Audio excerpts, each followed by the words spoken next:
For a smooth, fast workflow between all project stakeholders, it's imperative that models are delivered error-free and in the best quality possible.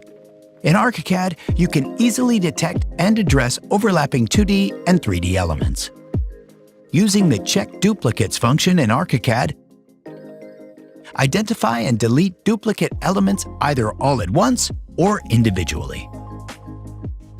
And introduced as a technology preview, the new Check for Linear Overlaps feature checks for fully overlapping as well as partially overlapping linear elements.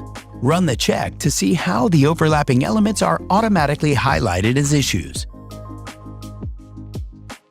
Examine and address each issue as needed on the fly. The check can be done in 3D as well. Locate the highlighted elements easily and delete the unwanted ones. Once the issues have been addressed, they will not appear in the issue organizer the next time the check is performed.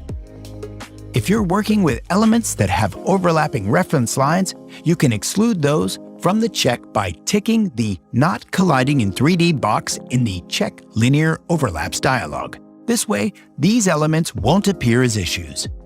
Deliver top-quality models with full confidence thanks to Archicad's powerful model checking tools. To learn more about Archicad, visit graphisoft.com.